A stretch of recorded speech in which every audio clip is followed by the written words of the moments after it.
We are weathering a slight amount of technical difficulty, folks. I am joined by Coop, and this is S4, under the umbrella of Spaced Out Radio. Now, Eric Markham isn't here, and that bothers me because I love listening to Coop and Markham throw down and talk about all things paranormal and conspiratorial. And I don't think I could fill the shoes in quite the way that Markham has, but I do have my own take on things. And if you've heard me on The Quickening, just an average man trying to make sense of it all. And tonight our topic is, are aliens gods, and did they bring about religion? Now, Coop, you're weathering a blizzard out there, yep? Yeah, that's what the technical difficulties were. Well, so, yeah, the Forest Moon headquarters internet crashed. So we are doing Plan B, and that is Seth's video. So, there we go. And one way or the other, we'll bring it. One way or the other. Slight technical hiccups abound. Coop, just so you know what I'm going to be doing for anybody who's watching, if they have any questions of any sort whatsoever, I will read them off to you. So, sounds good. You had some things you wanted to discuss before we get started, right?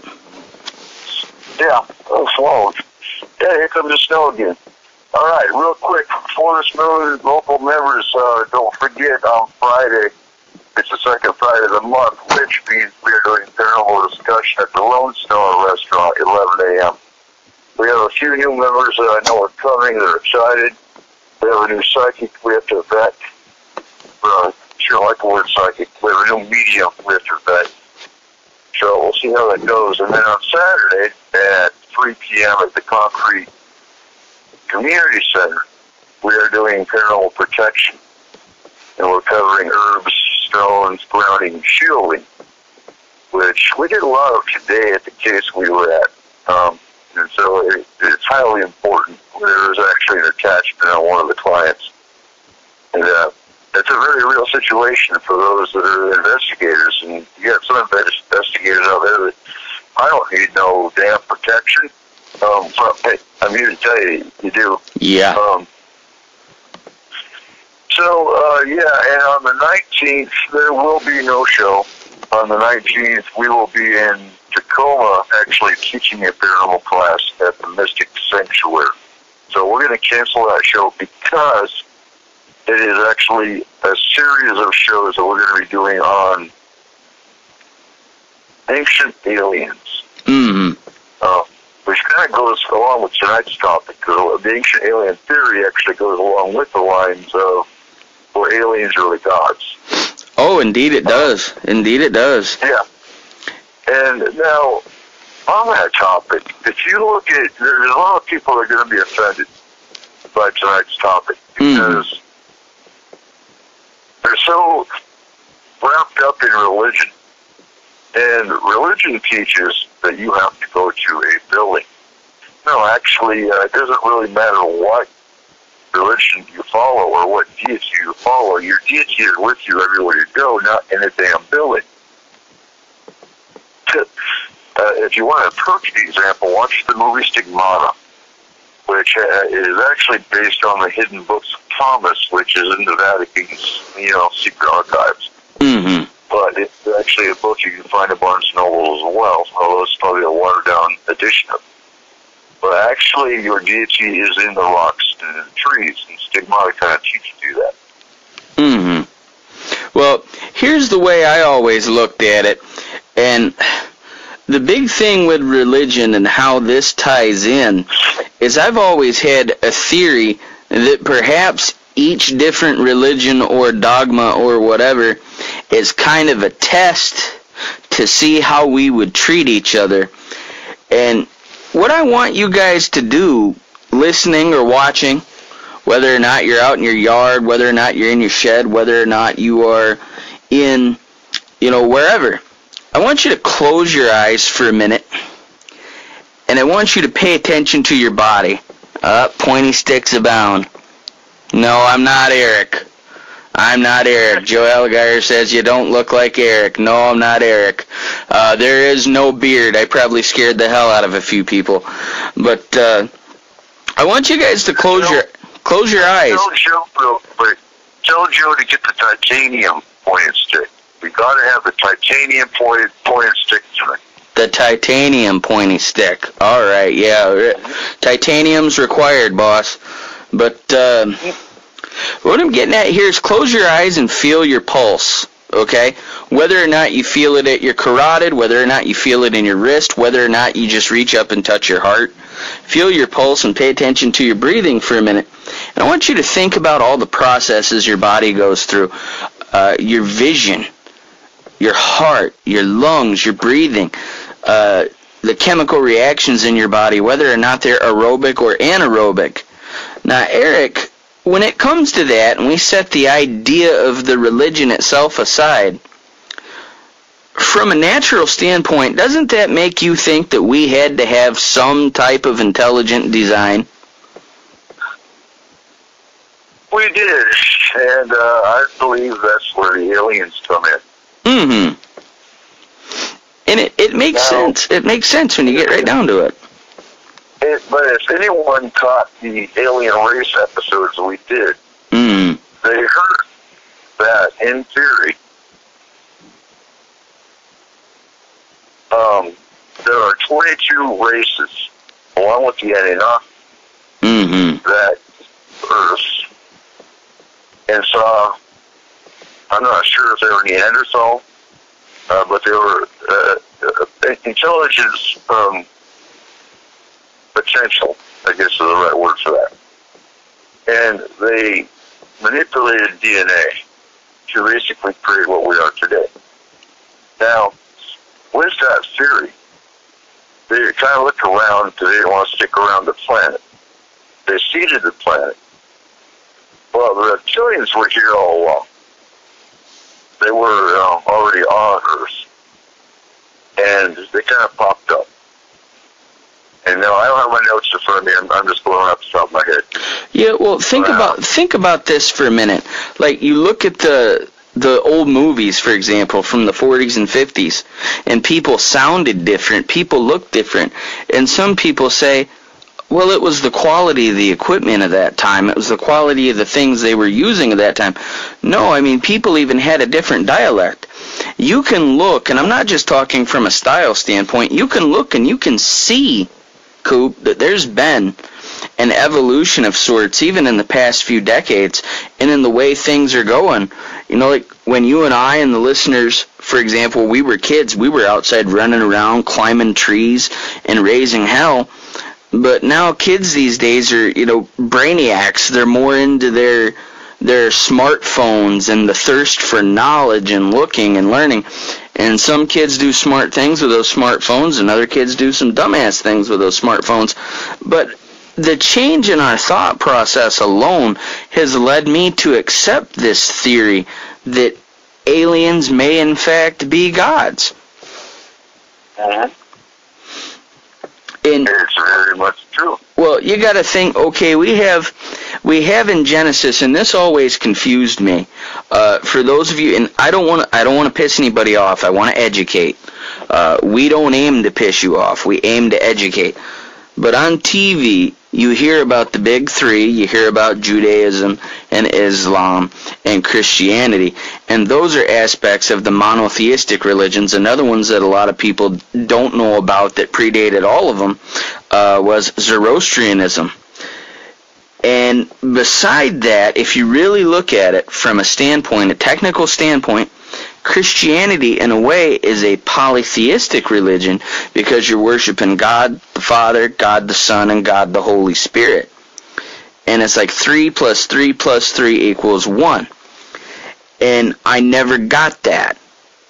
And I was a Christian all my life. I went to Islam. I saw what I thought were some truths there, but then I got really good at it and I retired. And I claim to believe that there's something there that created us. And a lot of people says, well, what's your faith? They try to put a label on it. They try to put a label on it, Coop. And I say, create a clay man. You see, you have your kid create a little clay man out of clay or Play-Doh or whatever. Now, while he's forming it in his image, they say God created in his image, or God's created their likeness, what have you. He creates arms and legs and a humanoid creature. Now, because that claymation figure cannot see the creator, does it mean that it does not have a creator? You need to think of that for a minute. But go ahead. Here's another perception. Who created my son? Who created my daughter? My mate and I did. Mm-hmm.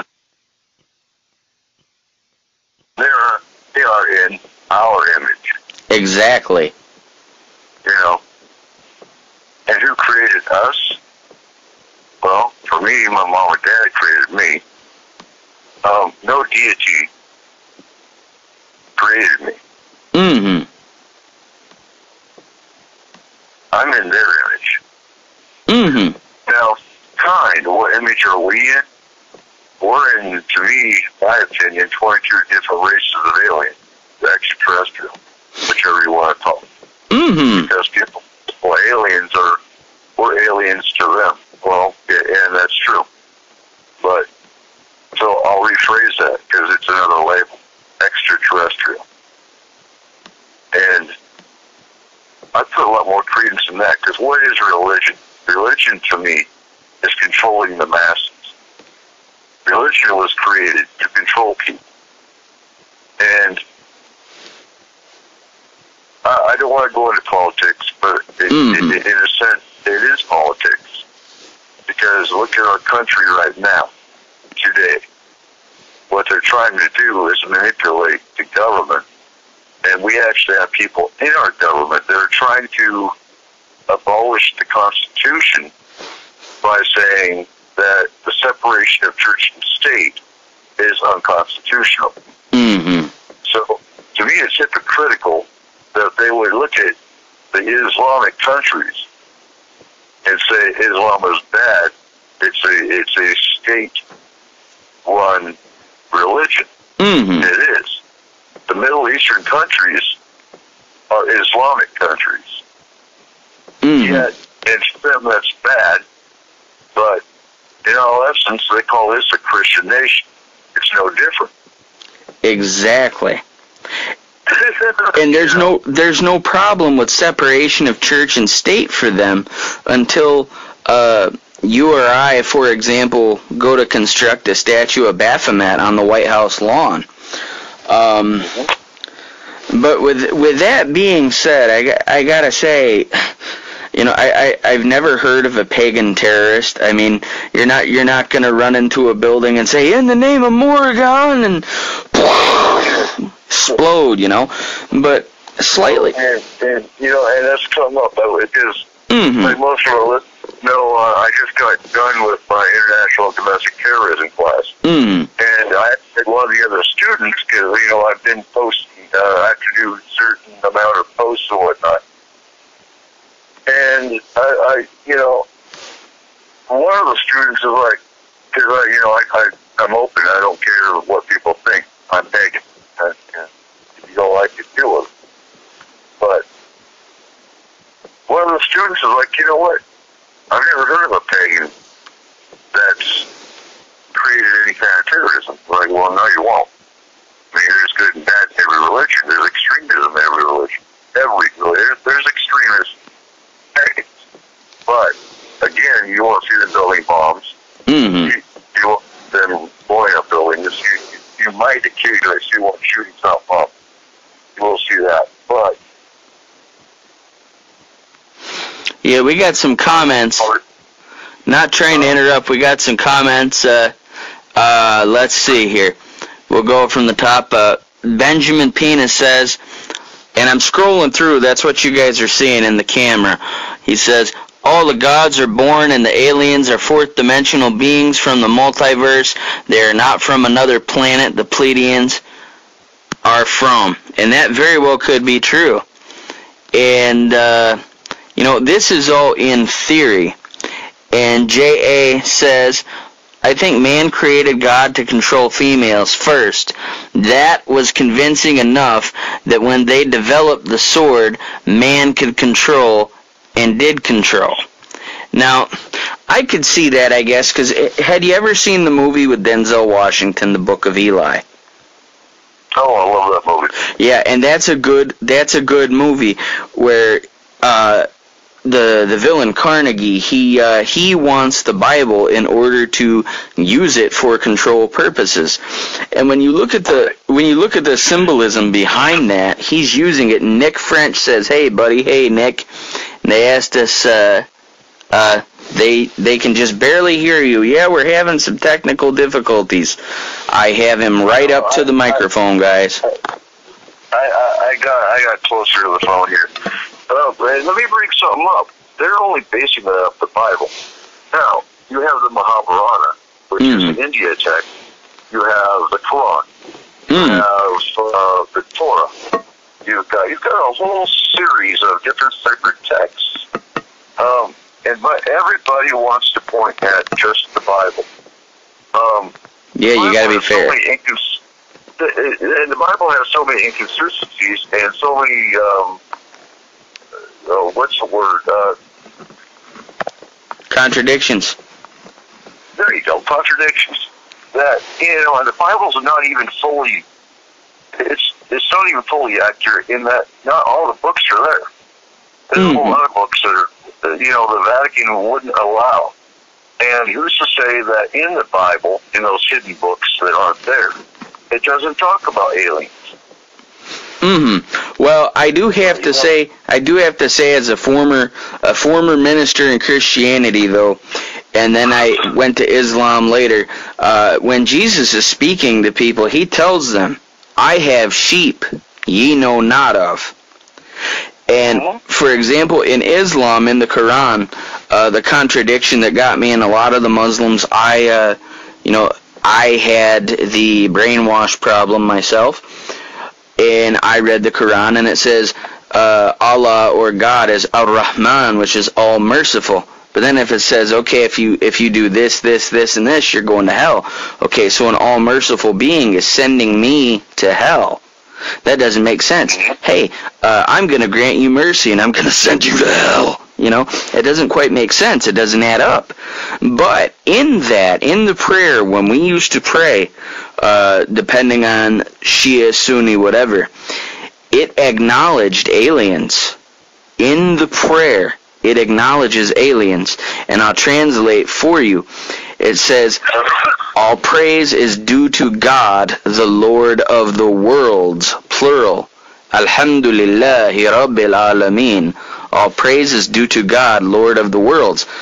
Now, okay, they're saying, when you take your declaration of faith and this, when you pay attention to this, Coop, and you listeners out there, you're going to hear that this is my basis for thinking that the alien races are at war for whatever reason, whether or not they want to control our DNA and have the exclusive rights to genetically modify us, or whether or not they want to save humanity, which I really doubt, because they have the technology to do so and nothing's happening. In the Shahada, when you become a Muslim, you say, there is no God worthy of worship except Allah. Now think of that. There is no God worthy of worship except Allah.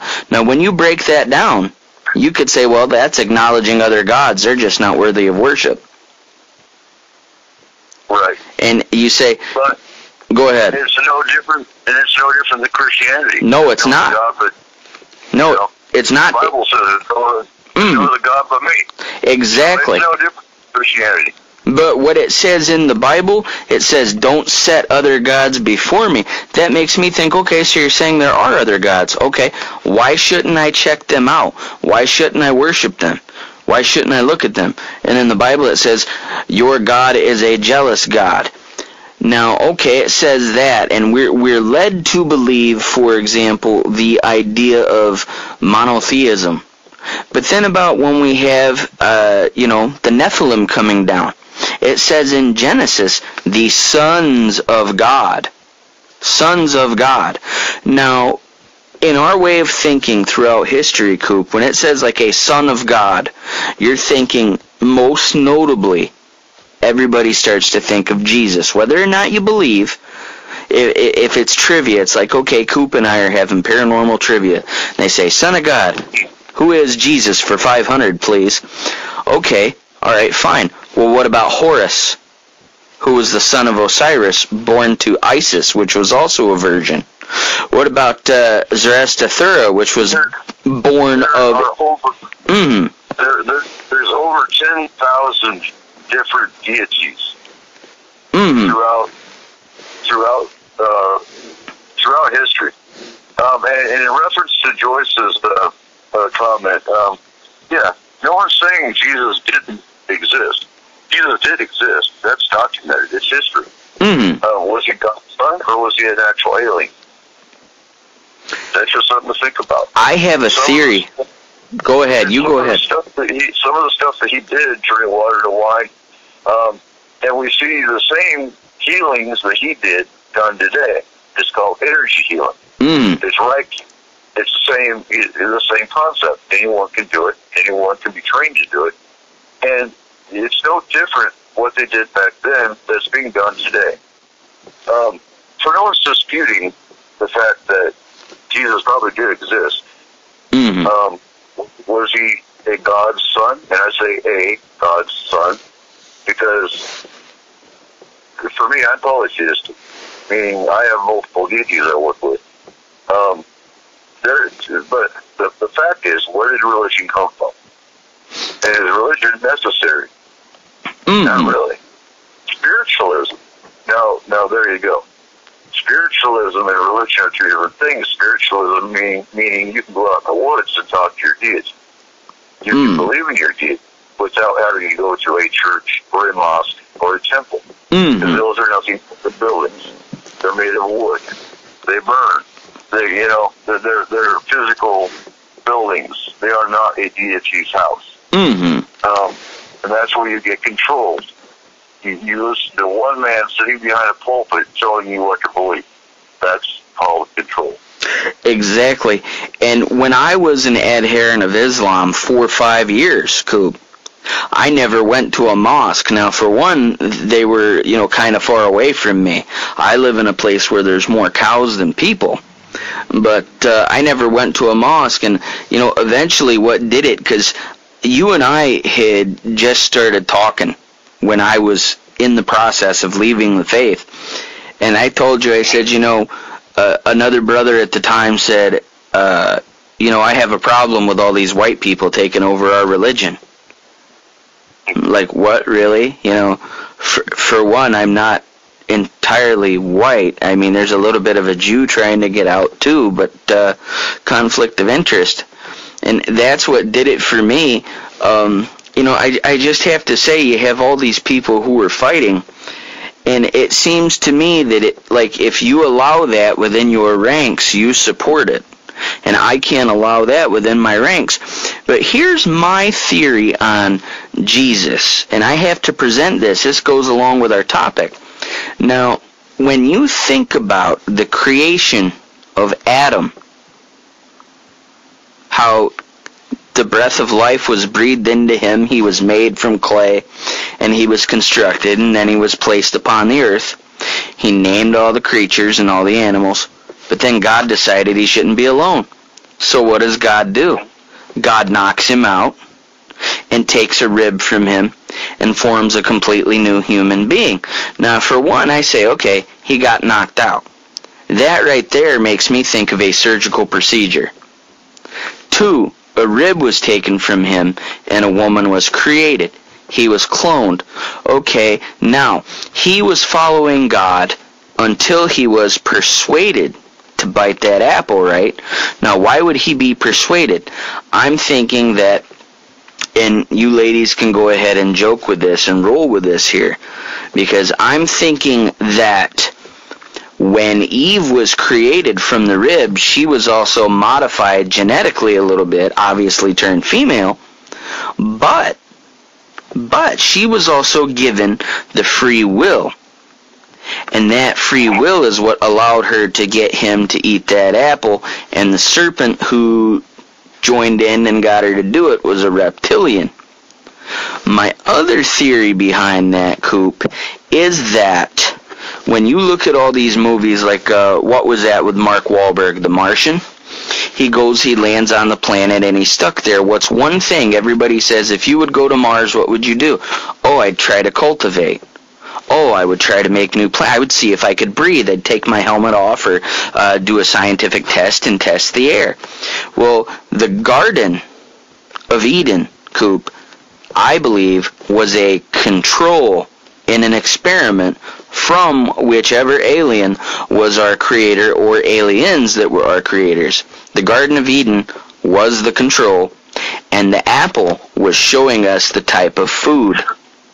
And then it wasn't a punishment. It wasn't a punishment to make us go cultivate the food. It was an experiment to create the food. Now, what do you think about that? Now, so the question is, folks, are aliens really gods? Now, if you look at history, and you were in Egypt, back in Egyptian days, and you saw a craft come down. Now, you might not think we're on topic, but in reality we are, because even in the Bible, in Ezekiel's wheel, describes a UFO. You look at the Mahabharata, the India text, also describes UFOs and alien contact. So what we're bringing to you is the fact that there's actually aliens and UFOs in religious text. So, based on that, who came first, religion or aliens? The chicken or the egg? They're right. To me, aliens came first. Aliens created religious text. I think they did it as a way to control us. Right. And if you look at, again, if you were in Egypt and you saw a bright light coming down, aliens would be seen as gods. And you know, the first thing that comes to mind when you mention that is, if you look back at our history when we liberated the Philippines from Imperial Japan, and you know, Bob Davis brought this to my attention. When we liberated the Philippines, the U.S. Armed Forces from Imperial Japan, and they saw our planes flying over, and they saw our tech, and they saw everything that we had, and this is Earth-based. You know, they were overjoyed, and then the little kids, you know, they're building mystical-looking, you know, they're airplanes, supposed to be airplanes, but for the first time someone seeing something like that, they built them in a kind of almost mystical fashion, just in the same way you'd seen how they found the little airplane model in the pyramids in Egypt. I don't know if you've studied the liberation of the Philippines, but that's something you guys ought to look at, is the way that we were depicted, the United States Armed Forces was depicted. And so I can see what you're getting at. It's like, I know this is a weird analogy, but if you remember the Ninja Turtles movie where they go back in time to feudal Japan, and there's a scene where they pull out a Walkman, and when the Walkman hits the ground, they think that it's witchcraft, and they all take their swords and start chopping the shit out of it.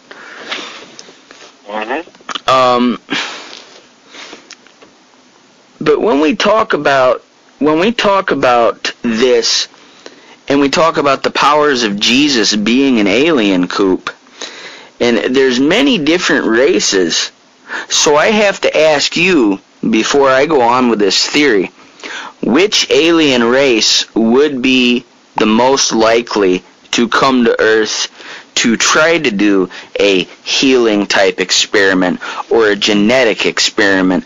Because I mean, to me, in my research, the reptilians and the alpha draconians and whatnot, some of them are more of energy vampires, and some of them had even been known to eat human flesh. The ones that were supposed to have been kind of like the leaders of the 22 races that seeded the planet were the Anunnaki. They are the ones you see today that fly triangular and pyramid-shaped craft. And like I said, I don't have my notes directly in front of me, but there's 22 races that were involved in the seeding. And then all of a sudden the reptilians popped up. The reptilians were already on this planet. And so the 22 races looked at the reptilians who just kind of materialized out of nowhere, who had been watching the whole thing. And they designated the reptilians as the overwatchers of this baby race, basically. And left. Now, if you go back to S4 and listen to the Alien Race series, we actually go into the 22 races. We actually go into which races have come back here to check on us, and which races, and actually with some of them, we actually have the date for their last season. We also went into, where was I going with this? But the Anunnaki are the ones that are supposed to have been in charge. Now, if you also look at the Bible, they actually talk about the Nephilim. The Nephilim are also supposed to be a part of the alien overwatch. Now, with the reptilians, however, they tried to manipulate the Egyptians. They actually took over the pharaohs at one point in time. And then some of the races that had seeded the planet realized, oh, well, the reptilians are here for dominance. They're here for for taking over the planet. They're actually a bad race. That's actually when the alien wars started and still go on today. Most of these races today are still at war, and you see that. Some of it's dimensional, some of it's interdimensional, and some of it's you can actually see in the skies with some of the craft that you see. So what's your theory? My theory is when it comes to the alien races, the Anunnaki and the Nephilim, they had the biggest influence. And there's a chart online that shows the height differences. Some people try to claim that they're one and the same. If you really do your research, there's differences. Now, like the Nephilim, for example, they disguise themselves as angels. And this is what, like, the Raelians have said, the Raelian religion that is based upon the idea that aliens actually brought religion to us. Now, Claudia made the comment that you could call God an alien in the sense that if we were saying God or gods, our supreme architect, for whatever reason, you could call him an alien because he isn't of the earth. Now, I'm sitting here thinking, and I'm going through the alien races, and I know you guys are pretty much familiar with all that. And I am to a degree. I'm not going to talk out my ass, so to speak. And I've done my homework. But what's more interesting than their influence itself is what I feel they've done. Because there are so many stories, like you have Jesus, who was supposedly a God's son. You have Horus, who was supposedly a God's son. You have Zarathustra, who was supposedly a God's son. And you have Heracles, more popularly known as Hercules, who is supposedly a God's son.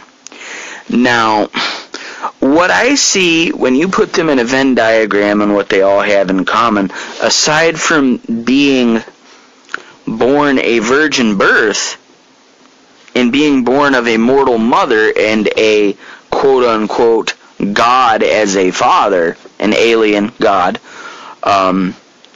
they were terminated after a certain point when they were here to do whatever it was they were to do. And I want you to think of the abduction cases that you're familiar with, guys and girls, because Coop, when you're shown, or when an abductee or an experiencer is shown their hybrid child, sometimes, as sad as this is, if their hybrid child did not turn out the way that the aliens had wanted, the hybrid child pregnancy or the hybrid child's life itself is terminated at a certain point, correct? I'm really not familiar with that one. Now, with the hybrid program, back in the 90s, I know the first sign, and we'll go into that real quick. Back in the 90s, when the hybrid program was at its peak, the first sign a woman had been abducted and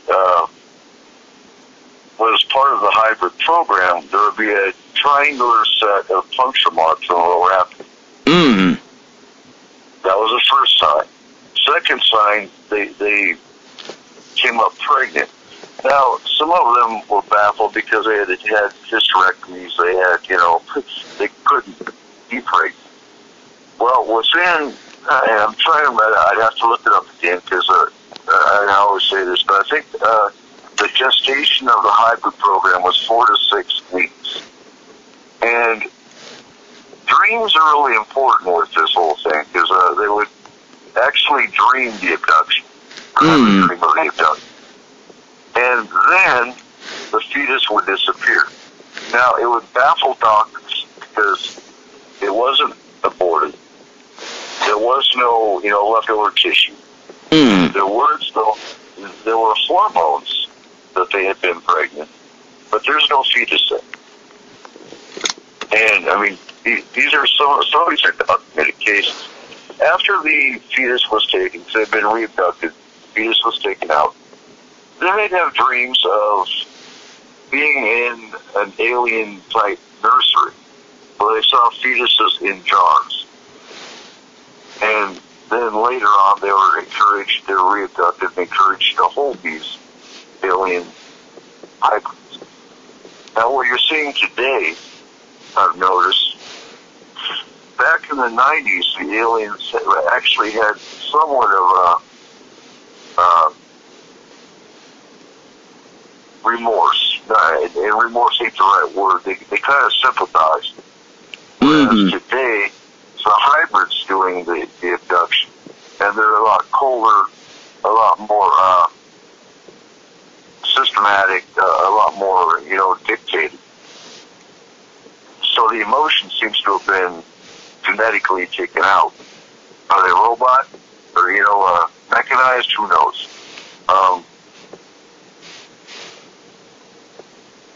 There's no telling, but that's the hybrid program.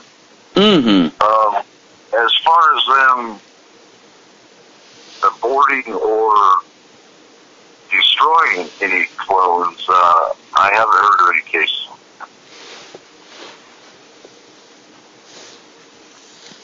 He said, did you have Mr. Cooper on by cell? Can you move it closer to the mic?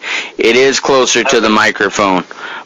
He's having a blizzard out there, so it's a pretty shitty connection. I actually have my good microphone.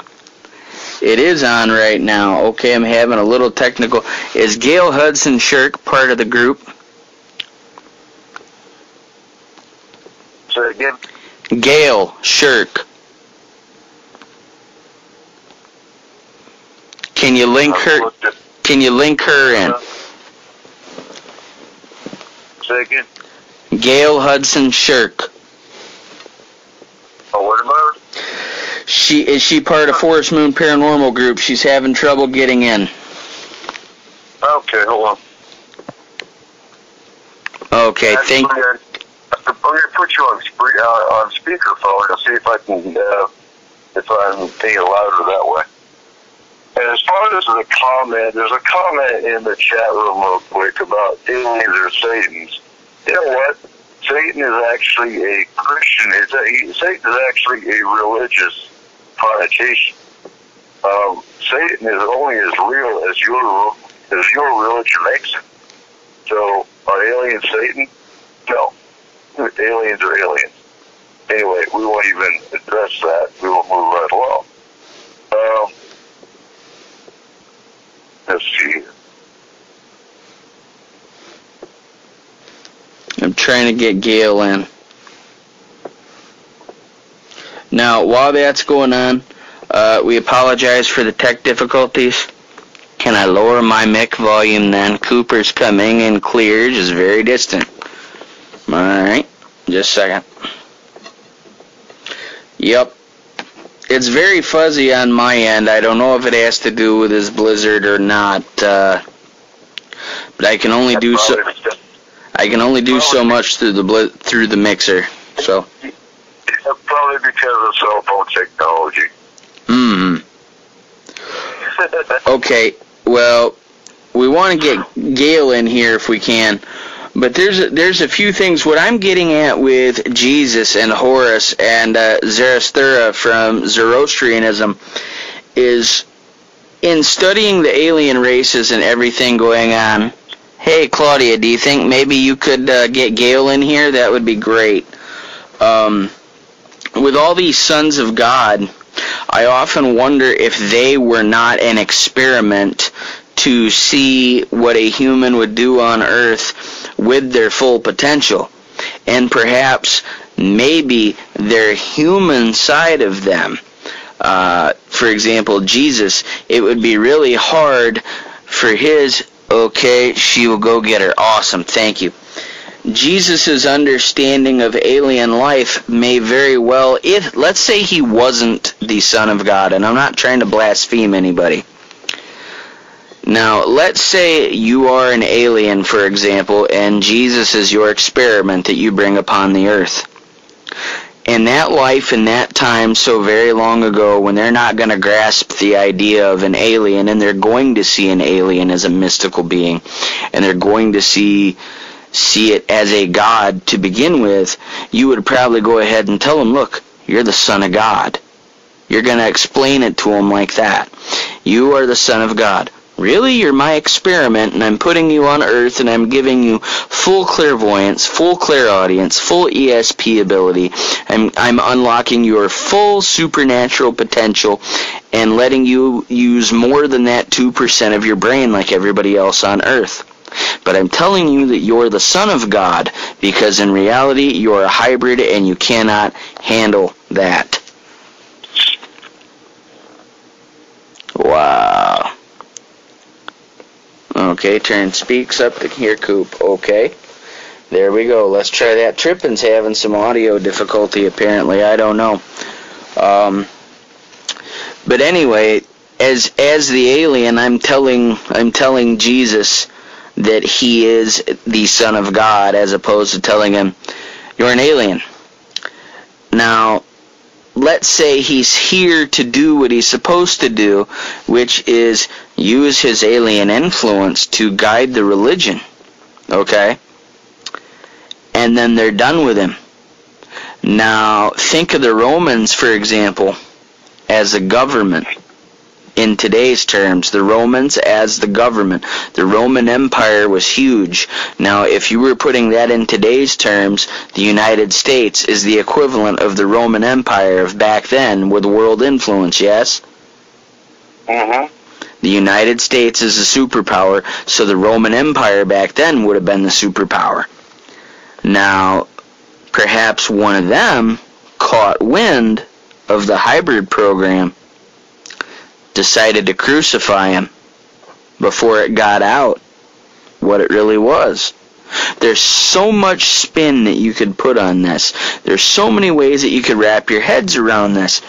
But I mean, you have to look, really, there's a book, I can't think of the scientist right now, Coop, but I read the book before, and it's a picture of a globe, and it's got gray alien eyes in it.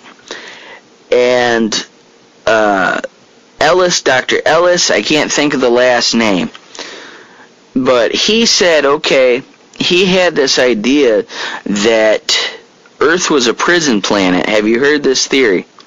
The Earth was a prison planet, and that there were indications, for example, that we were not built to be on this planet. For example, developing bad backs and arthritis and other conditions were based upon the fact that our gravity on Earth is different from what our home planet would be, and that certain naturally occurring foods we couldn't tolerate. And the idea that we get sunburnt, whereas, I mean, unless there's an albino animal walking around, have you ever seen a dog that has been sunburnt, or a sparrow that's been sunburnt, or a monkey that's been sunburnt? Now, you see humans that are sunburnt. Every other creature on this earth has some type of biological adaptive means that they have evolved to protect themselves in our environment. So how come we can still get sunburnt? How come when we are in the water, we have nothing really to protect us from the water? And I'm not talking about drowning, but our skin.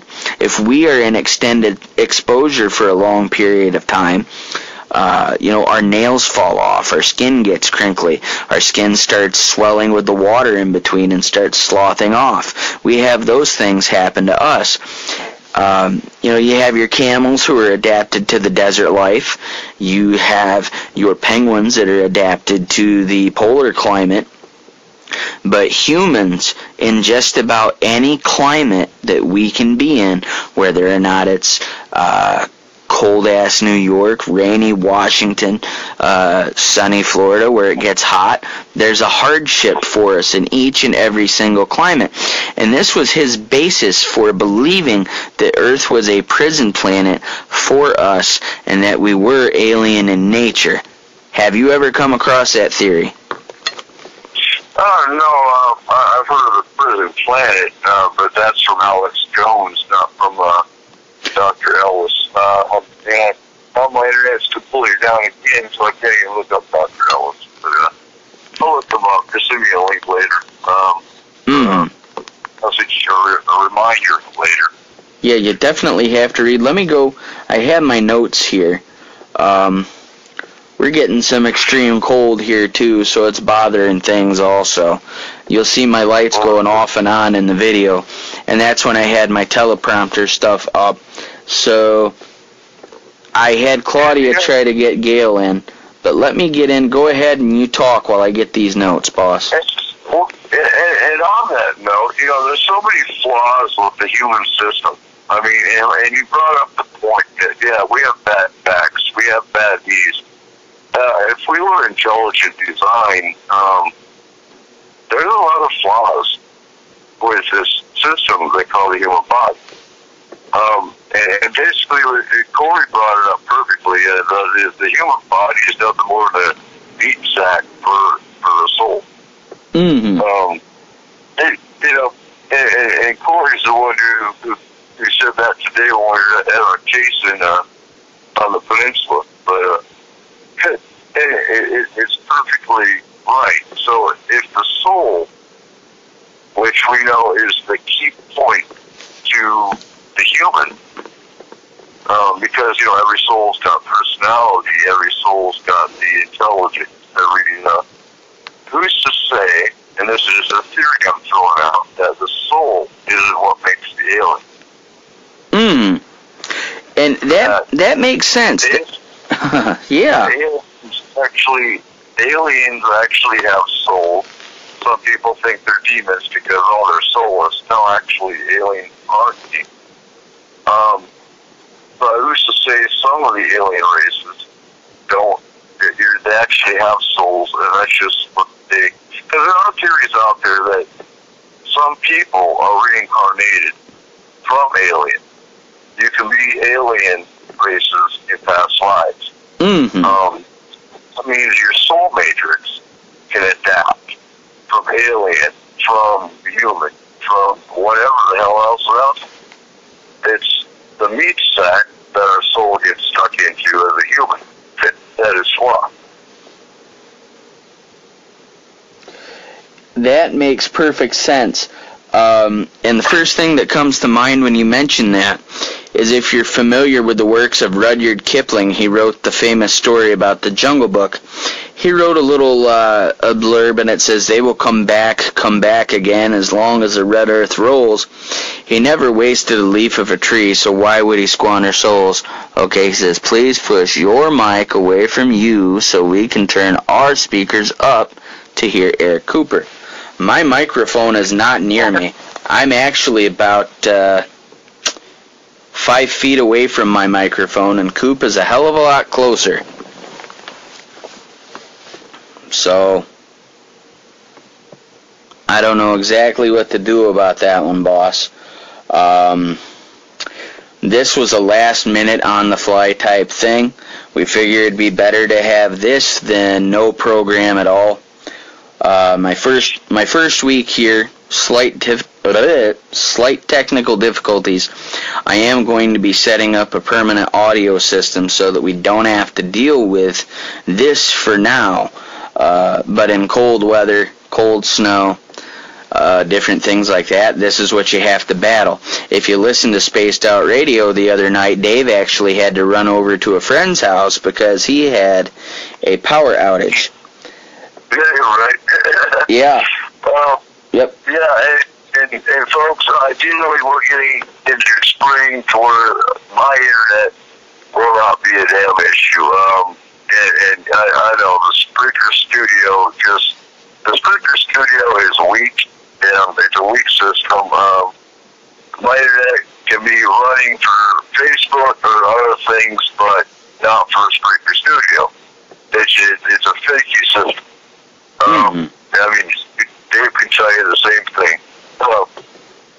So, again, next week we'll be covering a lot of the same stuff with the ancient alien theories. Now, if you want to jump the gun and get ahead of the game a little bit, look up Zechariah Sitchin.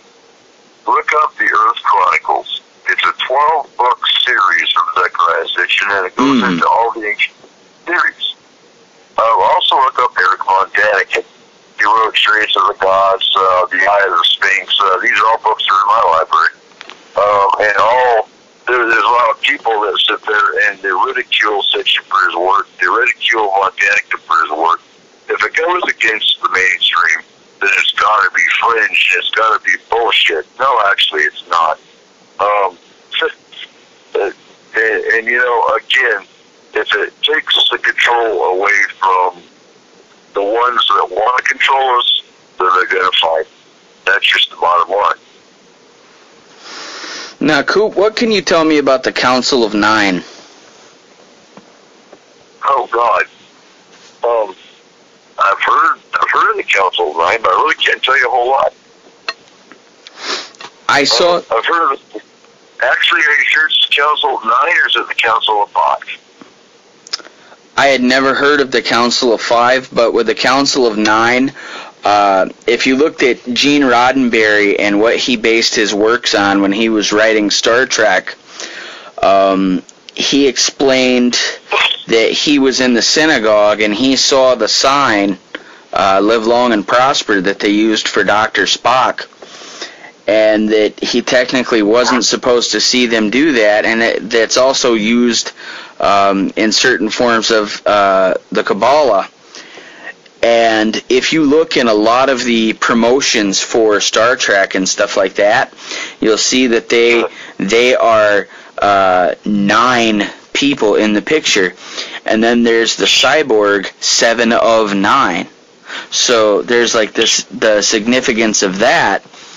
And they've always said, for example, okay, now our galaxy is big, our galaxy's huge, I get that. 9 planets, Pluto's debatable. It'll be a planet this year, it won't be a planet next year. But let's see, Trippin says, okay, hey there, Christopher, okay. But it makes you wonder exactly how many hands are in the pot. And I would like to believe that there is a different intergalactic being or a different intergalactic presence for each aspect of what we have going on. We look at the works, like you said, with Zechariah Sitchin and Eric Von Daniken, and how he went through the Bible, and he said, look, if you replace just 10 words and you change like from angel to alien and this and that, and you're opening up a whole different can of worms. And he goes into the book of Ezekiel and how Ezekiel sees the craft and the wheels that can go in any direction. And they bring him up, and he's measuring the buildings and stuff like that, and it's really not clear to him why he's doing all of this.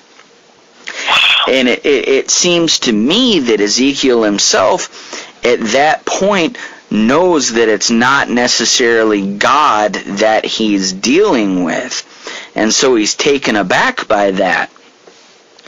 But there's so many different... You have to weigh the experiences of people. Like, for example, you say that maybe there aren't really any good aliens out there. And then some people report that they are having good or serene experiences. And I'm wondering if those are indeed screen memories for something more sinister. Because I see DNA manipulation. I see experimentation, and it goes way beyond just the aliens. Like I know in the future we're going to get into the deal that Eisenhower supposedly made with aliens in exchange for tech, in exchange for humans to experiment on. And then you look at the junk that's put in our food these days, Coop. It's not a matter of if you'll get cancer anymore, but when. So I'm wondering if these beings are in fact pushing the threshold to try to use us as an experiment to see what our bodies can handle. The same way we have mice in a maze testing stuff on them so that we don't get cancer from the household chemicals. Okay, well, let me answer your question about the Council of 9 real quick. It actually now is the Council of 5. It used to be the Council of 9. There are 5 races, and you can look them up. The Orela, the Egorot, the Jinvo, the Raiden, and the Emerker. Let's talk about the 5 races, although the Emerker are the most important race, not just to the Council, but to all races. They are related to the Slipsy Ray. Now, the Slipsy Ray, there are 16 subspecies of the Gray.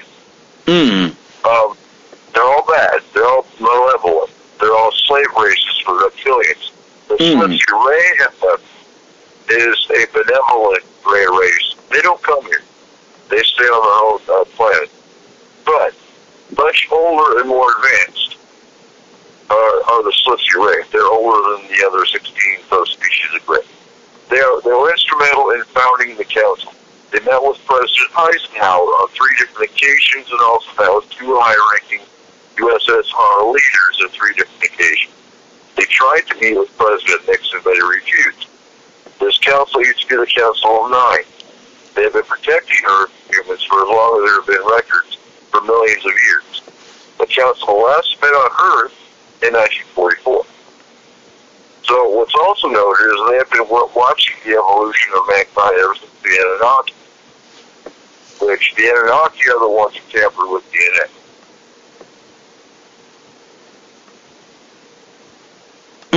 Now, they've been protecting us because they see humans joining the alien races with enlightenment and development.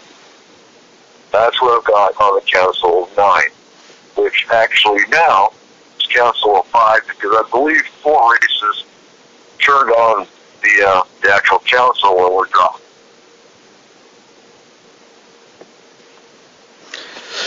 Now, Trippin's talking about, and that's the point that I was making, Trippin. I'm not trying to disregard what you're saying, but I'm wondering if the aliens are having a hand in what is being fed to us genetically and systematically in an attempt to see what they can put our bodies through and perhaps weed out our genetic weaknesses for the hybridization program. And it goes hand in hand, Coop, because you look at your different religions and your dietary restrictions. Like the Muslims and the Jews don't eat the pork. okay, well, the blood work, the triglycerides, the whole CBC, complete blood count, is going to be different from someone who consumes bacon and sausage and ham and eggs 4 or 5 days out of the week. And then you have the Hindus, for example, who they don't touch cow. You have your vegans for whatever reason. I don't know if there is a religion that is there for vegans, but you take all the different people.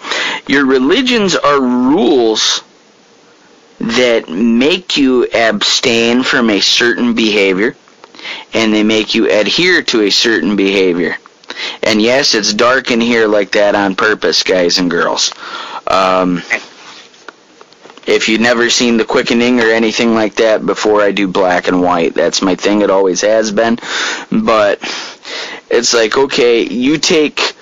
When I was in Islam and I hadn't had pork for 5 long years, the buffering, that's not my fault.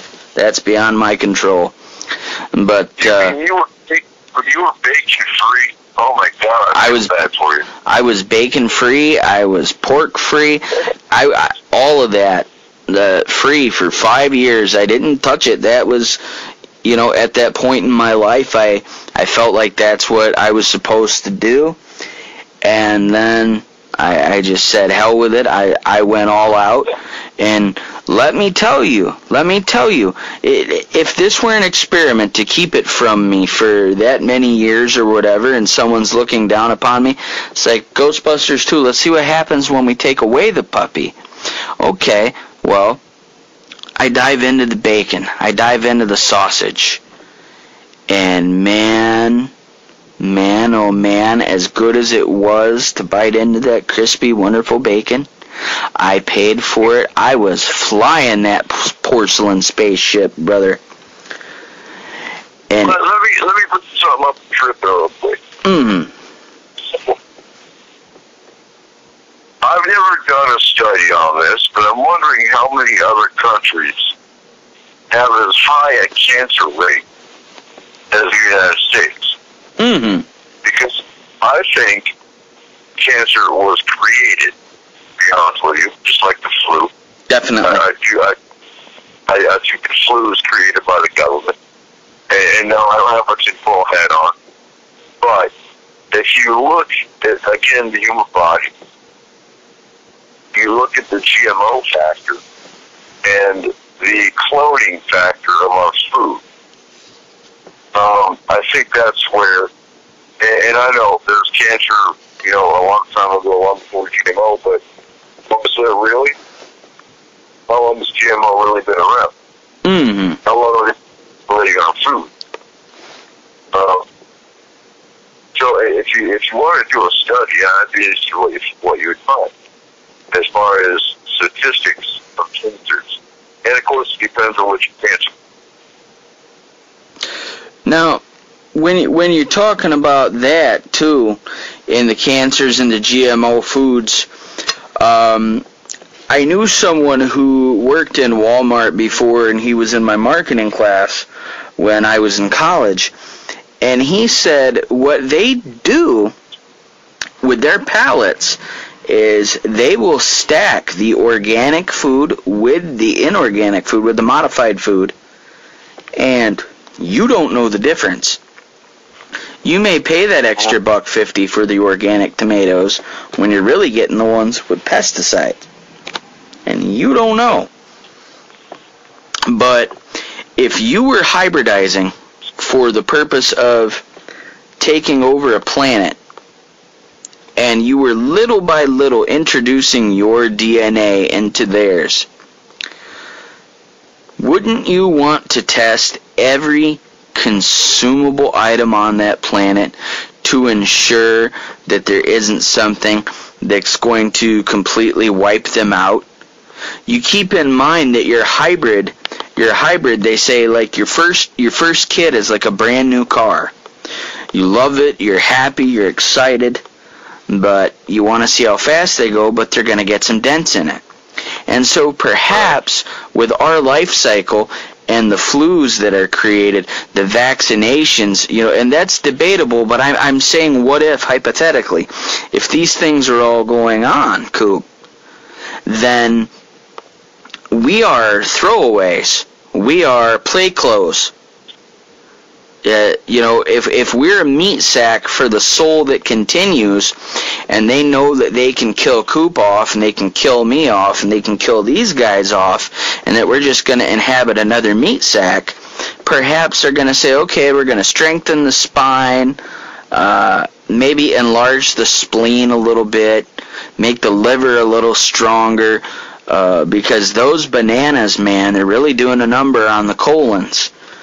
And so they're trying to weed out all these imperfections so that the aliens themselves can successfully, after their hybridization experiment is over, they can successfully inhabit this planet.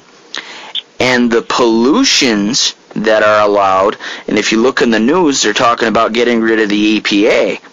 The pollutions that are allowed, Coop, are also a way to see, okay, how much smoke will kill them, how much smog will kill them, the water in Flint, Michigan, how much of that will it take before they start dying off? And that's one big giant experiment that we just think are day-to-day problems. Well, here's the thing, though. You got to think a much broader picture because you're talking there's 160 different races. So not all of them are here to manipulate. Not all of them are here to dominate. So and you're talking a global issue. So on this. I've talked to spirits before, and when you die, when you move on, and you pass over, you basically have some options. And I've talked to spirits that they didn't want to pass on. They didn't want to go to the light. They didn't want to pass over. They were having fun here. And that's their option. So, if you do cross over, you can go and, move around to be a serial, or you can get in line. And by getting in line, you get in line to be reborn. Now, do you get reborn as a human? You get reborn as an alien. I mean, there's no telling. You don't have a choice, really, of what you're going to be reborn as.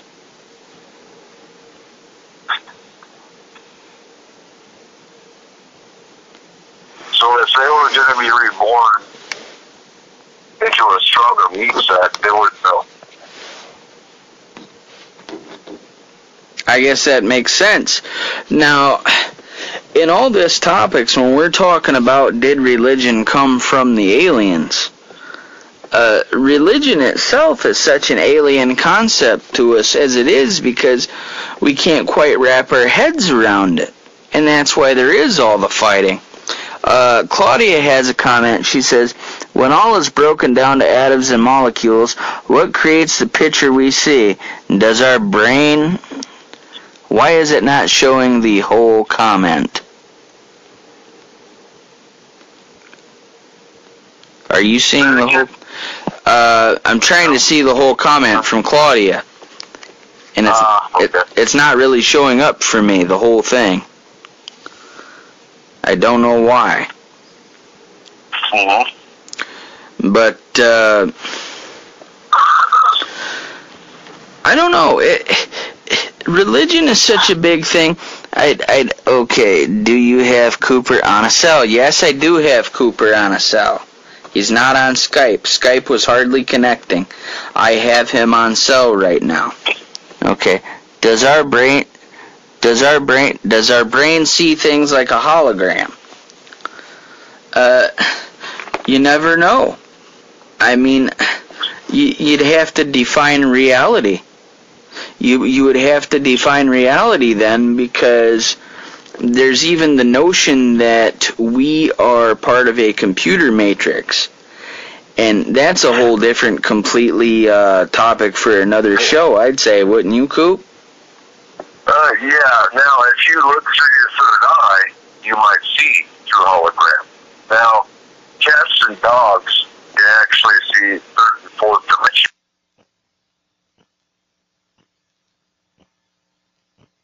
You know, even with our astral team. And it was on Station Radio when we were on with the astral team. Yeah, there have been cases where our astral team has gone into a client's house and we're followed around by cats and dogs. And that's why certain cats and dogs can also follow, you know, they see spirits. They see aliens. I had a dog that, while I was having a copper case to my mouth, was actually following something around the ceiling. Spirits don't give you a copper case to your mouth. Aliens do. That's an alien sign, more or less. Oh, trippin', there's no doubt that religion came as a means to control the masses. Now, Coop says, you know, and I have to agree, there's a big difference between being spiritual and being religious. Because religious, you can be spiritual, put cell close, the cell is as close to the microphone as it's allowed there, boss. It's as close as it is. The signal is wavering. It's going in and out. I'm dealing with extremely negative temperatures here on my end too. Coop's dealing with a blizzard. We're feeding the audio the best we can. Just the same, I'd almost say that it still sounds better than terrestrial radio in the 90s. But what I have to say is, damn it, I'm off track. Good God, or gods. There's a big difference between spiritualism and being religious, because, you know, if you're religious, again, you're tied to a routine, you're tied to a mindset. I mean, spiritually, go outside when it's nice and sit in the middle of the woods, you know, whether or not it's on a blanket or whether or not you like the feeling of the grass, you know, against your legs or whatever, and sit down and close your eyes and relax and don't think about anything. Don't bring your cell phone with you. Don't bring a pager with you. Don't bring a camera with you. Don't bring anything with you except what you absolutely have to have. And you close your eyes and listen to nature. You listen to those birds. You listen to the animals. That is a spiritual connection to this earth. Wouldn't you agree, Coop? Oh, most definitely. And talking about energy, and the grass under your feet. Let's talk about grounding for a second, because you pick up so much negative energy in your day-to-day life that if you go out and ground, and a proper grounding means you go out, you grab a tree, and you close your eyes, and you picture all the energy from the top of your head flowing out your body and down to the bottom of your feet into the earth. That is a grounding. That gets rid of the negativity out of your body, the negative energy that you've accumulated over the day, over the week. And yeah, spiritualism is what more and more people are going to. They're getting away from the church. They're getting away from organized religion, because all that is control. And I think it was controlled. I think it was created personally by the 1% or aliens, whichever theory you want to go with, to control the population. And by 1%, I'm talking about the corrupt media, the corrupt corporations, the corrupt government. They got to control the masses. They got to keep people working from 9 to 5, because They're going to have that dollar to survive. If we went back to the barter system and got away from the 9 to 5, that would take the monetary aspect away, and then get away from the organized religion, and you'd be a free person. And away from the control.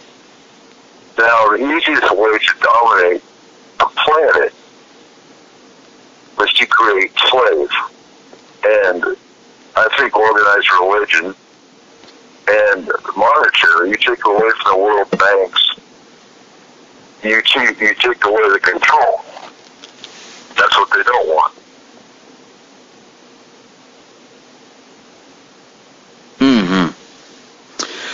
Now, Claudia's talking about, she had a question here. Let me scroll up a minute. She asked, when all is broken down to atoms and molecules, what exactly do we see?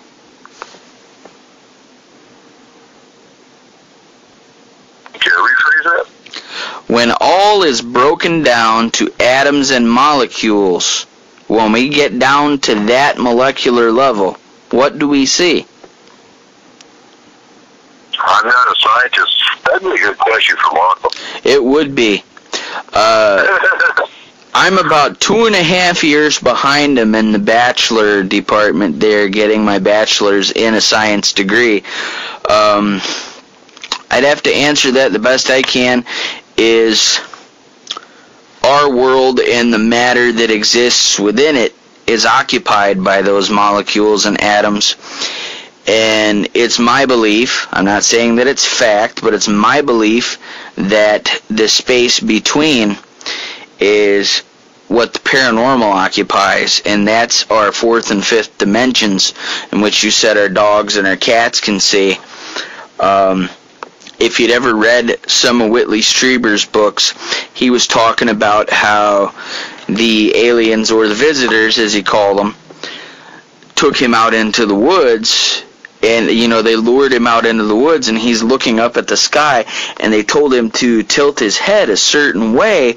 And when he would tilt his head a certain way, he was able to see that there was a ship and stuff there, and different anomalies in the sky. And then they told him, look this way. They're telling him to turn his head certain directions, and he's seeing different things based upon how he's turning his head.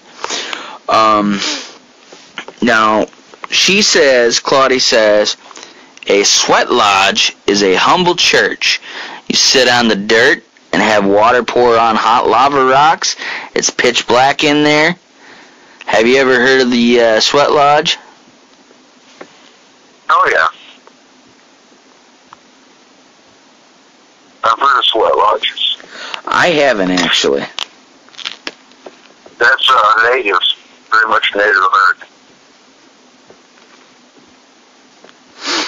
That's something I'd be interested in. Spiritualism, though, you can be spiritual, and you can have your faith or your understanding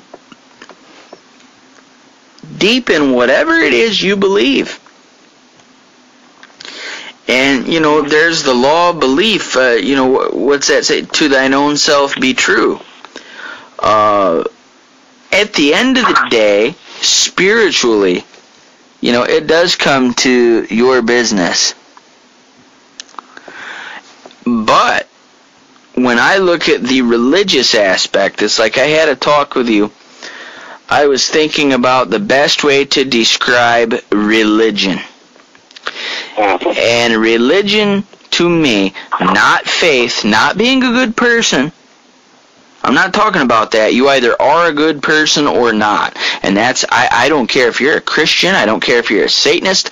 I don't care if you're a nihilist, whatever. If you're a good person, you're a good person. And if you're an ass, you're an ass. And that doesn't matter what label you consider yourself to be. But when I look at religion itself, it's like, I brought my dinosaur who eats force field dogs. That's what it is.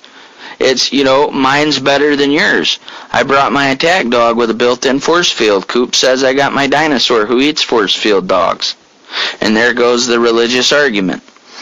and it's a matter of control. And those who sold the idea that that force field dog is good for me, and those who sold the idea that that dinosaur is good for you, they're sitting back laughing. Just like you have these fanatics in the other countries who, even our leaders, like, you had Bush and you had Obama, and now you got Trump, and you have Putin and Russia and Kim Jong, whatever the hell his name is. They're all running their mouth. They're all standing in front of the camera, running their mouth, and they're telling people, look, basically, if you piss me off, I'm sending my military after you. Now, if Coop and I are neighbors and we're Hatfields and McCoys and we're feuding, and, Coop's Pa Cooper and I'm Pa Kinsey, we're not going to sit there and say, I'm sending Jedediah over the fence after you. Coop and I are going at each other. But you have these world leaders. They live to fight another day because they have millions upon millions of replaceable people to fight for them. And I have a deep respect for any military, for anybody who serves. To me, they are not the political problem. But they are sent to war because of control purposes. Now, I know damn well that if shit hit the fan here on U.S. soil, Coop would be right there to try to defend our country. I know that. But when we're sent to another country to kill off the scary brown people to fill up gas tanks, that's exactly what it is. It's like you said when you were over doing your tour, you ran into some of the Muslims there and stuff who were kinder than some of the people on our own soil. Yep. And it's like when I majored in Civil War history in college for a while, you had the Confederates and the Union soldiers after battles, a lot of them who really didn't want to fight. They're playing cards and trading stuff, and they're sharing memoirs of their women and all these things and that. And generally as humans, we just want to live. We just want to survive and thrive. It's those above us, whether or not they are foreign or domestic, that are controlling us. And the religious implication had to come from something alien. Because within, you think, okay, for example, the idea of Christmas. Commercially, okay, Coop says, when Homo sapien quit following the herds and picking wild nuts, veggies, and fruits, and started farming. Yep. He's absolutely right on that, because our bodies tripping, bingo. Our bodies weren't meant to eat the grains and things like that. Religion actually started when we stopped being hunter-gatherers, Coop. Think about that. Uh-huh. When we stopped being hunter-gatherers. And, damn, Trippin just owned the night right there. Trippin, I think you answered the question. Whatever it was that stopped us from being hunter-gatherers, man. Time is speeding up. All ages agree to this. Yeah, I wonder what's causing... Yeah. Doesn't it seem like time is flying? Go ahead. You got to remember, back when we were hunters and gatherers, we were also doing the bartering system. Mm-hmm. It was the same era. There was no monetary. It was, hey, I'm a blacksmith. I'll put shoes on your horses. I'll make you swords. You feed me. That's it. Mm-hmm. Maybe the religious... Therein lies the answer. Maybe the influence to do what we did, maybe the aliens' influence was only the catalyst to make us do that. Or something else to think about, the aliens may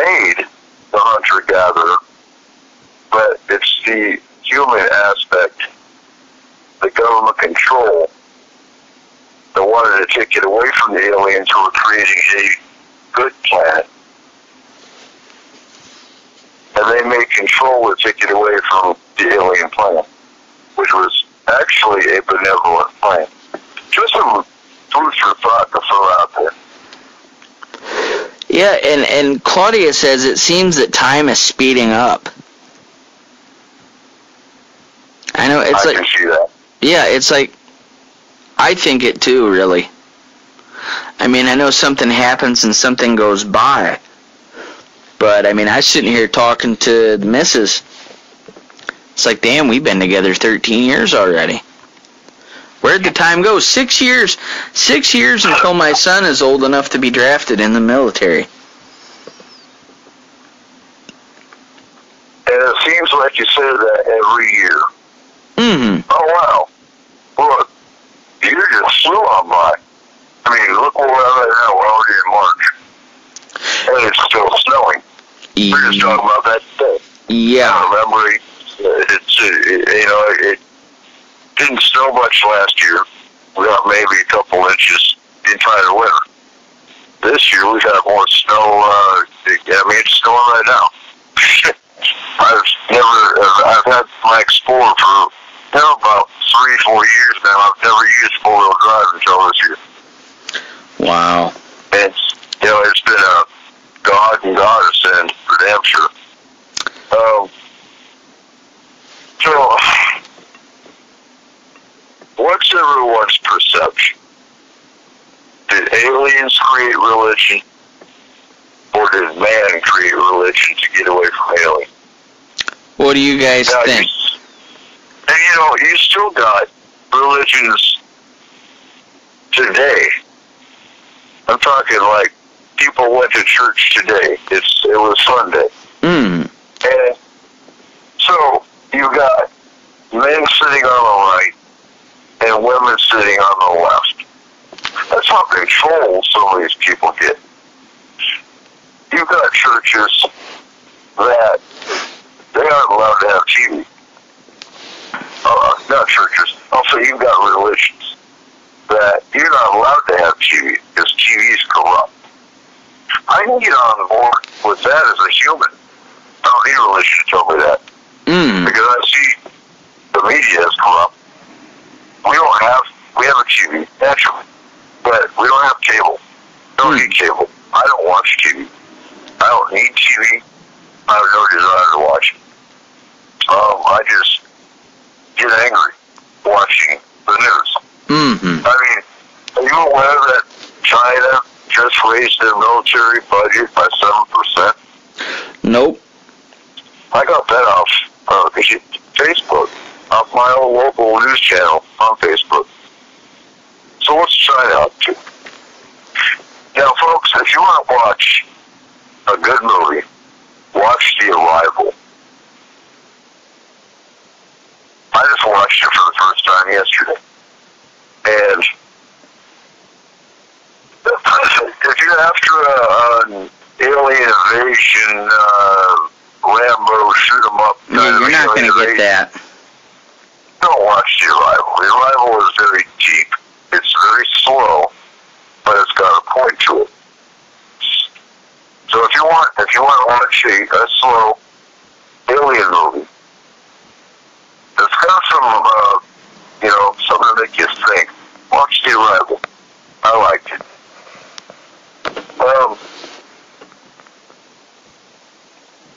We know there's good races, but there's way more bad races of alien out there.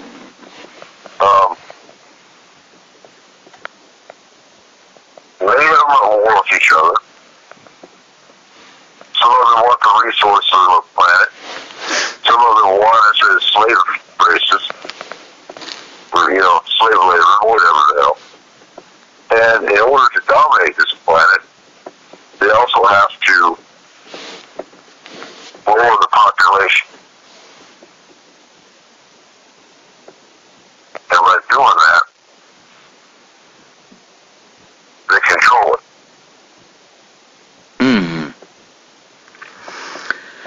Now, I'm not going to spoil anything on the arrival. Honestly, myself, I had mixed reviews. I'm not gonna give any spoilers, Coop. I'll talk to you about it after the program or some other time. But the idea behind it was different because you weren't getting, the alien hiding behind the closet trying to give you a screen memory or something like that. But J.A. said it the best just now. She said, I am a spiritual being having a physical experience. Trippin says, follow the pipeline, follow where the battles are, greed over black, God is what is causing these so-called wars. And yeah, it's exactly religion, and I'm not crapping on anybody who is religious. But religion is the cause of a lot of war. That can't be denied. It's like even way back the history of when Muhammad died. They had the Sunnis and the Shias. They started, I don't even think Muhammad was cold before they started fighting.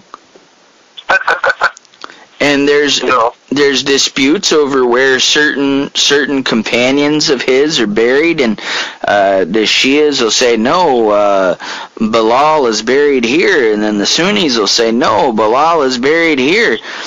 And then there's even, everybody has their spin on things, and what they don't realize is, everybody's looking at them like, hey, you guys don't know fucking Kamir from Sikkim. You don't know where you buried this guy, do you? You don't know where he is. It's like Elvis is not under his gravestone in Graceland because they're afraid of people robbing that. So they don't know where they buried this guy. They claim spiritual superiority over one or the other, and then nobody can take them seriously. And then all these people have to wonder why atheists and haters are like they are. Because the big three religions who claim to be the most peaceful, sadly, and if you're watching the news, you gotta see it, or if you're listening to the radio, you gotta see it, but they're also the ones doing the most killing. Yep. And that's no lie. And for those that don't understand, the Sunni and the Shiite are the two main Islamic belief systems. Much like, so you have the Sunni and the Shiite that are going to war with each other. It'd be kind of like the Baptists and the Lutherans and the Catholics going to war. Yes. With each other. Yes. And it's an easy thing to put it. Because some people, you say Sunni and Shiite, and then of course you got the Kurds. Which are constant as well. But they think they're tribes, like a race. They're different sects of Islam. And the funny thing is they claim to both follow the Quran, but then they both really don't, because they follow these. Some of them say that Muhammad said this, other ones say that Muhammad said this. Well, what they did was they took advantage of Muhammad's supposed honesty, and it's not like, okay, I knew a guy who knew a guy who knew a guy who knew Muhammad, and he said this, and then they're like, no. I knew a guy who knew a guy who knew a guy who knew Muhammad, who also knew a guy who said he said it this way. You're wrong. No, you're wrong. No. Got my attack dog with the force field. Got my dinosaur who eats force field dogs. Allahu Akbar. Now everybody's dead. And it's just like the Lutherans, the Baptists, the Methodists all have their very own interpretation of what the Bible says. Same thing. And as long as that's there, we're going to keep having these discussions. Long after we're dead, there's going to be someone else who's going to bring this topic up. They're not even going to know we existed. So what we got to do in this genre, Coop, is we got to figure out how to etch this into people's minds. Well, believe what you believe. Do you believe in a supreme being? then you're probably a spiritualist. You have to go to a building. You know, and the other thing I want to bring up is you can always tell how corrupt an organized religion is by how, what can I call that pastor or preacher or reverend drives. Joel Osteen. But when I was in the Army, you know, I was only pegging in my section. But I was always laughed because I was hearing the Christian soldiers bickering back and forth over what church you went. And there's a Reverend Dollar, I think his name is, in Atlanta, Georgia. Mm-hmm. That told his church they had to take their LES, which is their leave it earnings statement, to show him how much they made each month. So that he made sure he got a God's 10%. Mm-hmm. Now, if that ain't corrupt, I don't know what corruption is. And this is a reverend. This is a reverend that's working, drives a Mercedes. Really? So, God made you a reverend so you could have a Mercedes around? Oh, it's just like in Islam. When I was watching, there was a fella, I've shown some of his videos before. His name was Mufti Ismail Menk, and he's from Zimbabwe. And what a mufti is in Islam is they are higher up as far as a scholar. See, the Muslims try to say, well, we don't have an established church. No, you just have ranks you give people. Oh, you better listen to that guy, he's a scholar. Oh, you better listen to that guy, he's a sheikh. Oh, you better listen to that guy because he's a mufti. Big whoop. Well, what this guy did is, you know, they're describing, we had Khalil Ismail, or Khalil Yassin, and he's talking about how nobody knew which man in the crowd was Muhammad because he dressed like everybody else. And this guy's at the head of the room saying, Muhammad dressed like everybody else. And when he walked into a room, or when someone walked into a room and they didn't know he was there, they'd say, where is Muhammad? Who is he? Who is he? All the while he's saying this, he has his beard dyed in a reddish color. He has big gold necklace around his neck. He has designer glasses on, a nice big silver ring, and some of these other guys, they have gold-lined robes, and they're telling us that, okay, Muhammad dressed like a beggar, and he ate like a beggar, even when he was the absolute ruler of Mecca, and he slept on palm fibers, and they said, oh, you should be a king, you should, you know, be on a throne, you should have people serving you, and he said, no, I'm humble, I've been given what I've been given, and they've been given what they've been given. But the person who's telling this story, Coop, is in a gold-lined robe with as much bling as a rapper. That's the problem. Indeed. And that's that's enough to gag a maggot. We have about 10 minutes to wrap this up. Actually, over those. So bottom line, do your own research. Look up the 22 races that seeded this planet. Headed up by the end, and make sure you listen to Ancient Aliens next week, because we'll kind of be paralleling what we're talking about tonight. Again, Zechariah Sitchin and Eric Von Daniken, and even a little Jean Palais. Jean Palais is another good one. But, you know, and there's a lot of, well, since we're talking religion, you got the Muppets. You've got, what was the other one we were talking about earlier? The other alien religion. Raelism. Yeah, the Raelians. You've got plenty of religions out there. Look at Heaven's Gate. You got to be really careful about who you follow. Oh, yeah.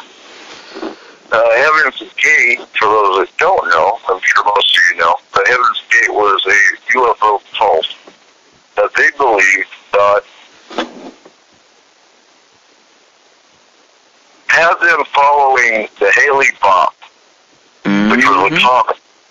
back in 1997. Now, you know what? It's funny because, I've been doing ufology and alien abduction work since 1994.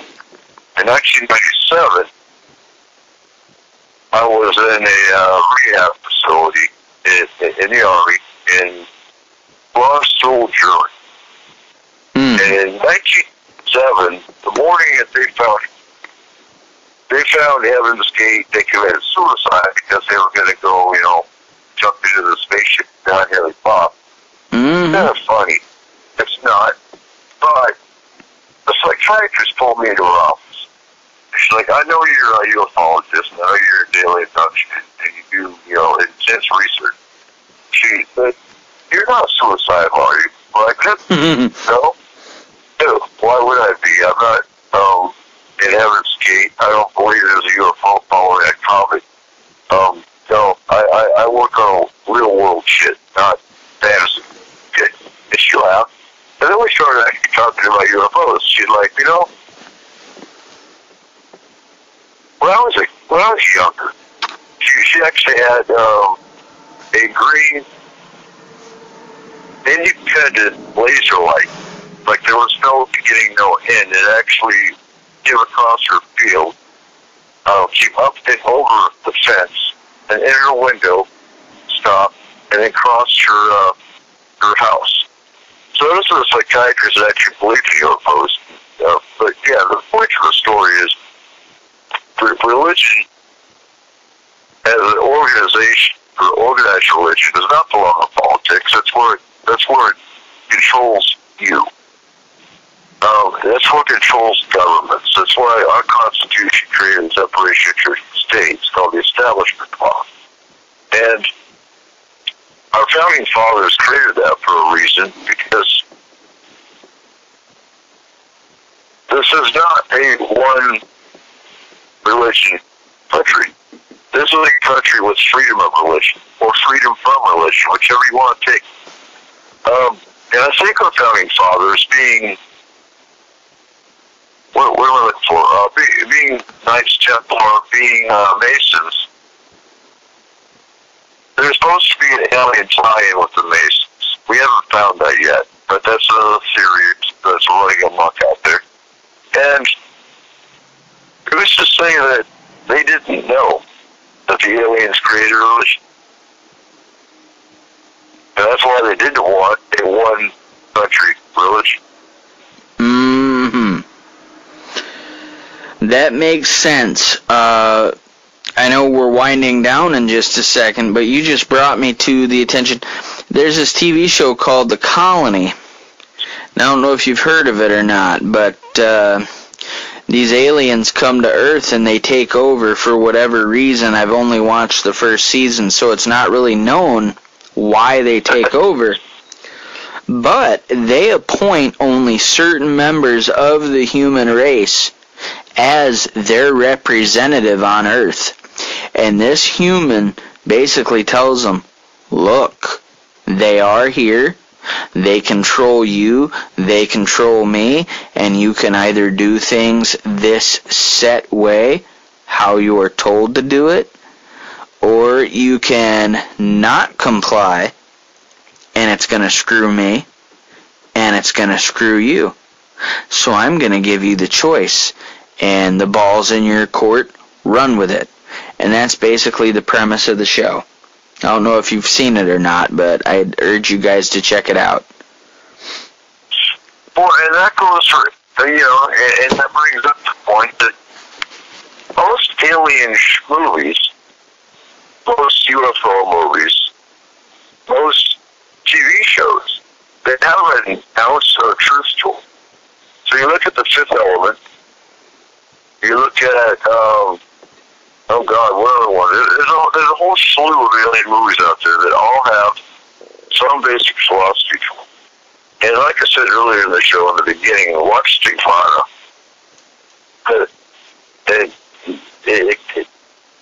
It would be one of the most unexpected movies that you could take away from, but Stigmata actually is based on the Hidden Books of Thomas. And the Hidden Books of Thomas, which was never included in the Bible because, well, it says spiritual word that, God is not in a building. God is in the rocks. God is in the trees. God is all around you. Not in a building. It just, I shake my head. I shake my head at the extremism, the radicalization.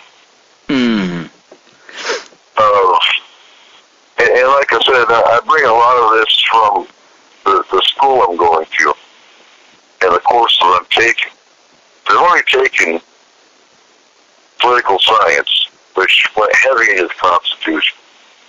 I've already taken domestic international terrorism, which went heavily into religious terrorism, which, and it's funny. I wrote a 5-page paper on security versus freedom. Mm-hmm. And my professor, and I'm not tooting my own horn, because, I'm nervous about school because I ain't been to school since 1987. But my professor actually said my paper was actually one of the best papers he's read since he's been a professor in Kaiser University. And I was surprised by that. I did a lot of research for that paper. But, and my view, and I believe is a minority, but I'm going to say it like this. Muslims are not your enemy. Religion, extremism is your enemy. There is just as much conservative extremism in this country you need to worry about, if not more, than there is Muslim extremism. Because they don't look at the old white conservative guy that's walking around with a gun that's going to shoot up a mosque or shoot up a Planned Parenthood. They're looking at the brown-skinned guy who's not even Muslim. He might be a Christian, but he's a brown-skinned guy. And talk about, I just shake my head at this country sometimes. Anyway, you got any final thoughts there, Seth? My final thought is what we really need to get down to is being good to one another. And that's something that shouldn't be an alien concept. But sadly, in this day and age, it seems to be an alien concept. And if y'all are here, or you're listening to Spaced Out Radio, or you're just hanging out in the Forest Moon Paranormal Group, or Forest Moon Grove, or if you hit me up on Facebook, or Coop, or anybody in our clique, so to speak, if you're doing that, then you are part of the solution, because you're part of a group of people who still have the capacity to think, and to think for yourself. And don't let that slip away from you, because in a world where you are told what to eat, what to think, what to wear, what to watch, you're even told who your heroes ought to be. Oh, you ought to root for the Patriots because they're the Super Bowl champs. Oh, you ought to, John Wayne, badass actor, you ought to idolize him. When you're told all these things that you should be and should do, the only thing that you have left is your ability to think and rationalize. And I'm begging you all to not give that up.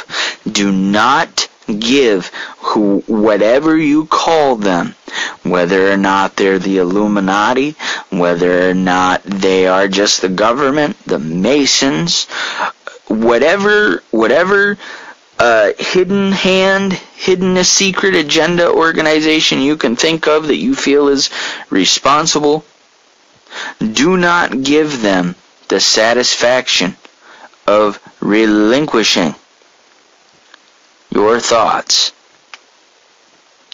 And And yes, extremists are what we have to worry about. But I'll tell you right now, I am an extremist. I am extremely caring. I am extremely loving.